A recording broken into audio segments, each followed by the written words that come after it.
अगो बातमी कशी आहे? कानावर पडली आणि धावत इथे आले. अगो त्या रमाबाई विलायतेला गेलेल्या, त्यांनी ख्रिस्ती धर्म स्वीकारला अशी कुजबुज होती ना, ती खरी आहे. अगो बाई काय आली असेल, पण मी आता जे सांगणार आहे ना त्याने तुम्हाला धक्काच बसेल. अगो त्यांनी केसही कापले. आहेस कुठे? काय? अगो बाई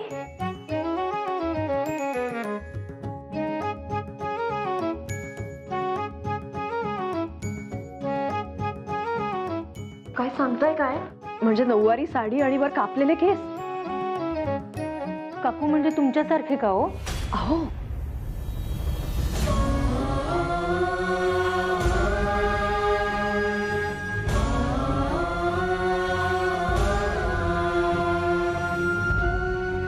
नाही नाही नाही नाही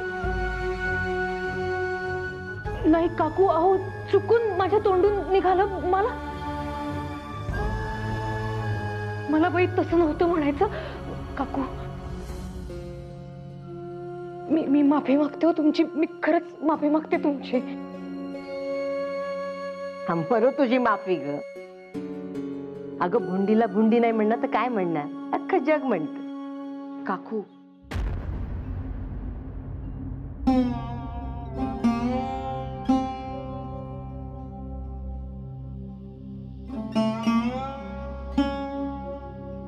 हा गो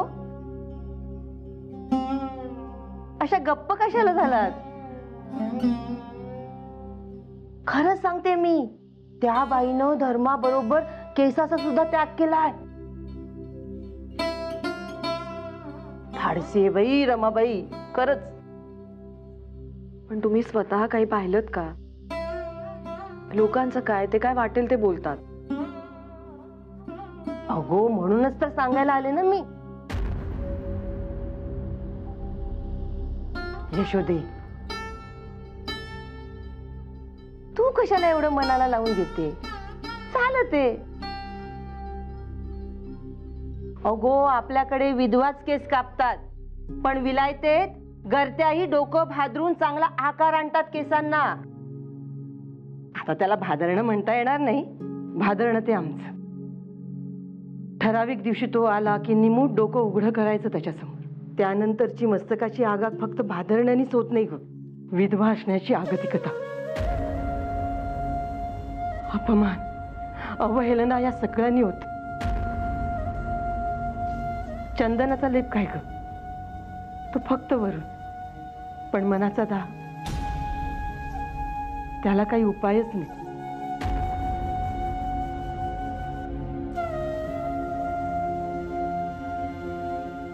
अगं पण त्या रमाबाई किती छान दिसतात केस कापल्यावर. मी तर म्हणते विधवेचे केस कापायचे असेल तर कापा, पण भादरू नका. त्या रमाबाईंसारखे छान ठेवू द्या, म्हणजे हे असं भोंड डोकं ना आलवणात झाकायला नको. मग मी तर छान पैकी डोकं उघडं टाकून गावभर हिंडेन. अहो काही काय बोलता काकू तुम्ही? तुला नाही समजायचं. अगं विधवेचं डोकं बघणं म्हणजे अपशकुन, म्हणून ते झाकावं लागतं. पण या रमाबाईंसारखे केस कापले ना तर कुणालाच बघायला अपशकुन वाटणार नाही. तुला सांगते भामे, ही रीत रुळली ना की सगळ्या बाया केस उडवत चालतील पुण्याच्या रस्त्यावर. तू बघ.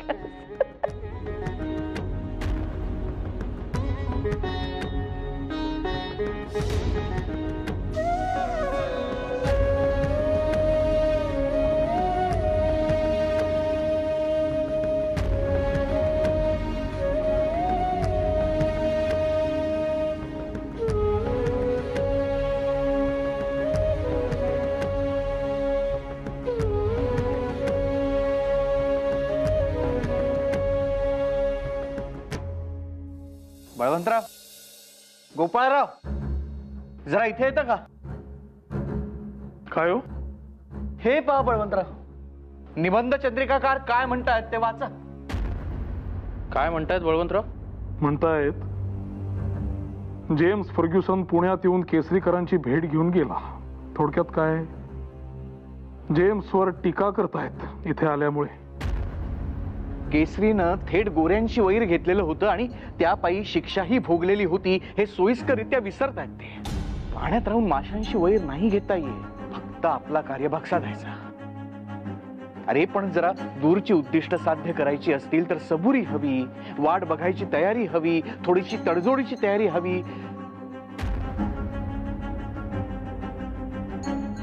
या अशा प्रसंगी शास्त्री बुवांची उणीव फार भासते बुवा. ते लिहिलंय यार,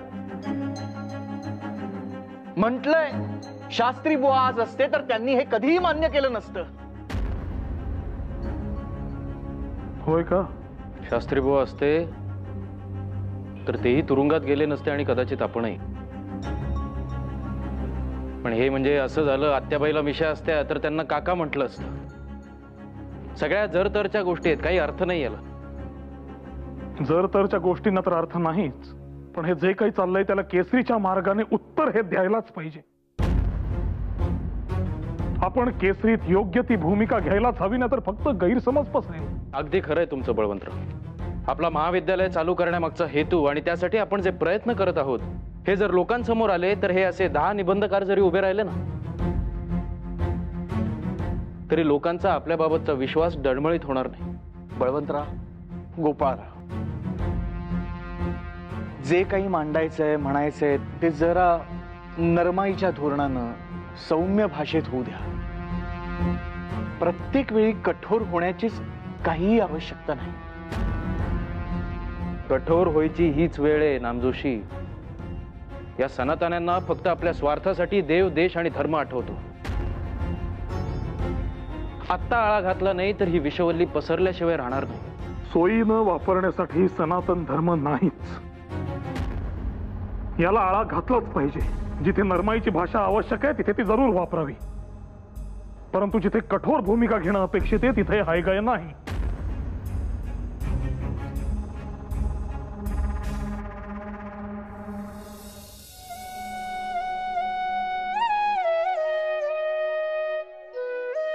सत्यभामाबाई, आज काय अगदी शांत शांत?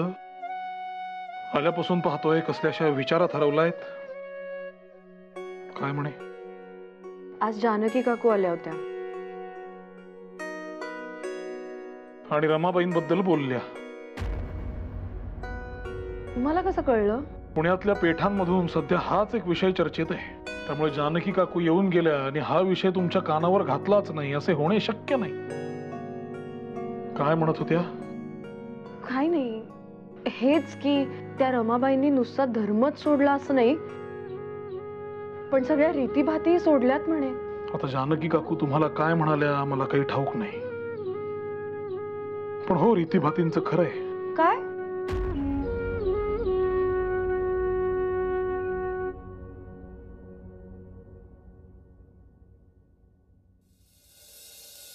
तुम्हाला पटतंय का हो त्यांचं असं वागणं?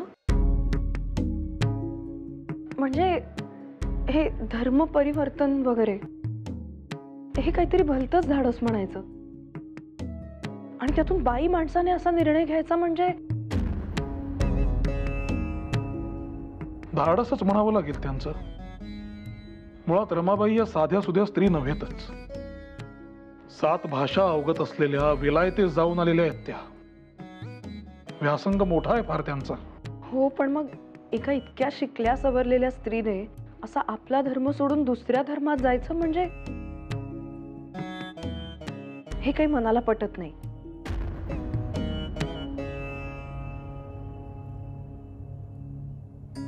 असं ऐकलंय त्यांना ख्रिस्ती धर्माबाबत ओढ आहे.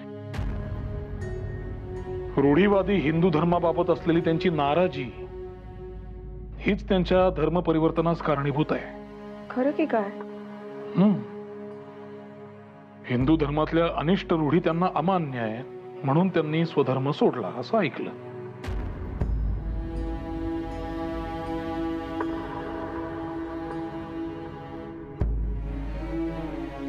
पण आता त्या ज्या धर्मात गेल्या आहेत त्यात कुठल्याच अनिष्ट रूढी नाही आहेत का? किंवा जगात असा कुठला तरी धर्म आहे का ज्यात कोणतीही अनिष्ट रूढी नाही? भामे, तू जेव्हा हे असं काही बोलतेस तेव्हा मला तुझं फार कौतुक वाटतं भामे. एखाद्या बोकं शिकलेल्या सुशिक्षित स्त्रीपेक्षा तुझे विचार स्पष्ट वाटतात आणि तुझ्या या प्रश्नाचं नेमकं उत्तर देणं आत्ता तरी शक्य नाही, कठीण आहे. हे पहा, मी एक साधी संसारी बाई आहे.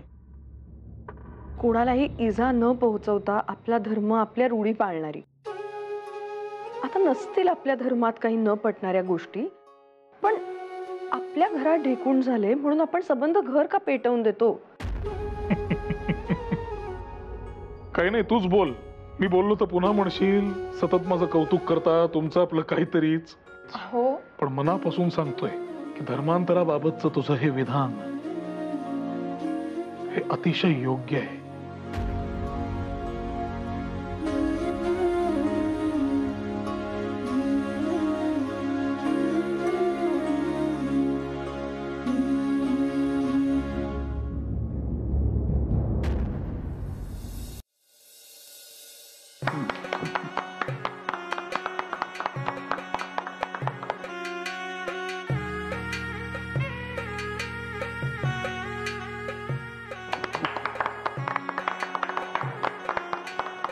त्याची खरंच काही आवश्यकता नव्हती आबासाहेब. अहो, आमच्या चिरंजीवांचे दत्तक विधान झाले त्याचा आहेर समजू नका. हा आमचा तुमच्यावरील लोभ समजा. द्या त्यांना, द्या.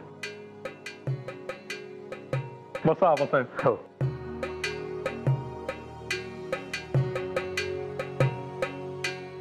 समारंभ कसा पार पडला? अतिशय उत्तम. पण जबाबदारीचं खूप मोठं ओझं खांद्यावर आल्यासारखं वाटलं. अर्थात हे ओझं कोणीतरी घ्यायलाच पाहिजे, त्याशिवाय गाडा कसा चालत राहणार ना. अहो, तुम्हाला सांगतो, हा सोहळा होत असताना एका क्षणाला अभिमान दाटून येत होता आणि दुसऱ्या क्षणाला हायवे पण. अहो, पोटचं पोर असं एका क्षणात परकत झाल्यासारखं वाटलं. असं कसं म्हणता आबासाहेब? रक्ताचं नातं असं एखाद्या सोहळ्याने पुसून टाकता येतं का? गादीचे वारस झाले म्हणून काय झालं?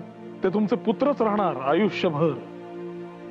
आणि तुमच्या आत्ता लक्षात यायचं नाही, पण तुम्ही जे कर्तव्य केलंय त्याला महाराष्ट्राच्या इतिहासात तोड नाही. तुम्ही माझे वाक्य लक्षात ठेवा. हा मुलगा तुमचं नाव इतिहासात सुवर्णाक्षरांनी नोंदवून ठेवणार. असंच हो. आणि छत्रपतींच्या लौकिकाला साजेचं कार्य माझ्या लेकाच्या हातून घडो. आणि तुमच्या सदिच्छांचे पाठबळ माझ्या पोराच्या पाठीशी सदैव असेच असू दे. बरं, आज जरा मी गडबडीत आहे, तर मी निरोप घेतो तुमचा. पण तुम्हाला सगळ्यांना कोल्हापुरात यायचंय हे अगदी माझं आग्रहाचं निमंत्रण आहे म्हणून समजा. अहो, काही प्रश्नच नाही. इच्छा तर आमची देखील आहे. कधी ते ठाऊक नाही, पण छत्रपतींची भेट घ्यायला आम्ही निश्चित येऊ. अरे हो, बोलण्याच्या नादात विसरूनच गेलो. एक महत्वाची गोष्ट सांगायची होती. मी काही संस्थानिकांशी महाविद्यालयाबाबत बोललेलो आहे. त्यांना तुम्हाला भेटायचंय. कधी भेटूया बोला. यात विचार काय करायचा? शुभस्य शीघ्रम. तुम्ही वेळ सांगा, आम्ही पोहोचू.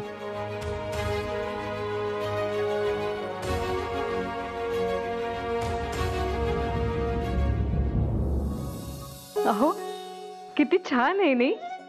रेशमी मौसूद अगदी. मी एक काम करते, हे ट्रंकेट ठेवून देते आणि काही खास प्रसंग असेल किंवा सणवार असेल ना, तेव्हा देते तुम्हाला वापरायला. नाही तर तुमचं काय, तुम्ही सगळीकडे तेच कपडे वापरता. शाळेत शिकवायला जाताना तेच, दफ्तरी तेच, आणि लग्न कार्याला देखील तेच. तुम्ही कधीतरी वेगळे कपडे वापरले होते का हो? हो, घातले होते तर. हा, अर्थात तू कधी मला त्या कपड्यांमध्ये बघितलं नाहीस. कधी? डोंगरीच्या तुरुंगात.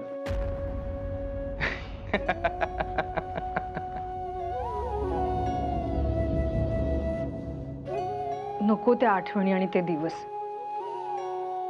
सगळं आठवलं तरी जीव कासावीस होतो माझा.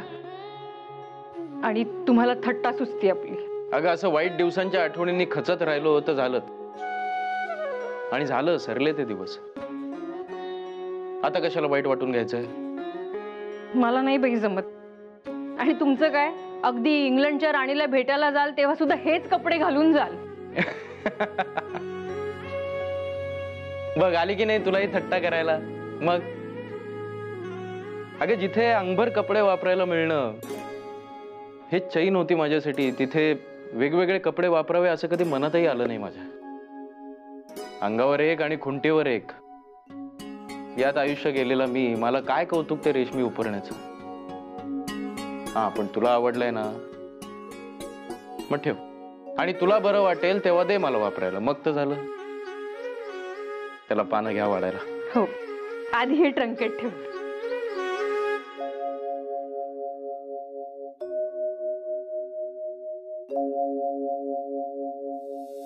आबासाहेब, इथली व्यवस्था ठीक आहे ना? उत्तम, काहीच काळजी नाही. आणि कोल्हापूरची परिस्थिती कशी आहे? महाराजांच्या मृत्यूनंतर सर्वच कठीण झालं होतं, पण आता सगळं ठीक. आणि आपल्या मुलाचं शिक्षण? तेही व्यवस्थित चालू आहे. आपण अजून थोडं सरबत घेता का? नाही, नको.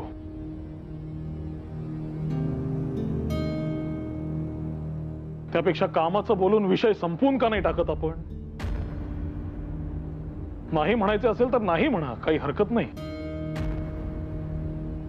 रिजंट साहेब येतच आहेत आणि सरकारचा असा नियम आहे की अन्य कुठल्याही सरदार संस्थानिकांशी त्यांच्या अनुपस्थितीत कुठल्याही प्रकारची बोलणी करू नये. मी काही इथे राजकारणावर गप्पा मारायला आलेलो नाही. माझं काम शैक्षणिक आहे. We are also very interested in the field of education.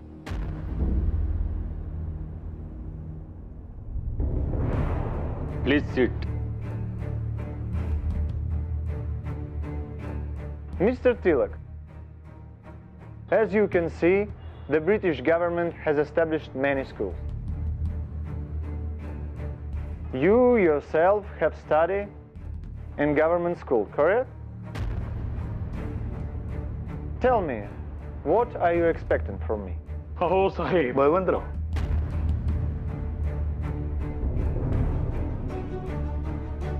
या बाबतीमध्ये मी महाराज साहेबांशी बोललोच आहे. नव्या महाविद्यालयासाठी 10,000 रुपयापर्यंत रक्कम देण्याची यांनी कबूलही केलेले आहे. आता शिक्कामोर्तब झालं आणि रक्कम हातात आली की प्रत्यक्ष कामाला सुरुवात होईलच. Is it true? Have you already agreed to it? शैक्षणिक काम आहे, राजकीय नाही. आणि गरज पडली तर हे पैसे आम्ही खाजगीतूनही देऊ. Mr. Tilak, I am sure that you're going to visit many princely states regarding this. अर्थातच. तुम्हाला ठाऊक आहेच, महाविद्यालय उभं करणं हे काही एका व्यक्तीचं काम नव्हे. I totally agree with you, but you will incur the capital from many royal states and will build an institution yourself. That is why we must be very careful about it. I hope you understand. Yes. I will be sanctioning these funds to you as a regent. But I will also make sure the government office also sanctions the same amount. I will personally talk to Mr. Ferguson. You don't need to worry about it. बघा, मी म्हटलं होतं ना, आपलं काम होणं काही कठीण नाहीये. आता कागदपत्र तयार करू आणि स्वाक्षऱ्यांचं काम उरकून घेऊ काय. होय. I don't mind funding you at all, but I have a condition. What is it? The college must be named after the governor of Bombay, Mr. James Ferguson.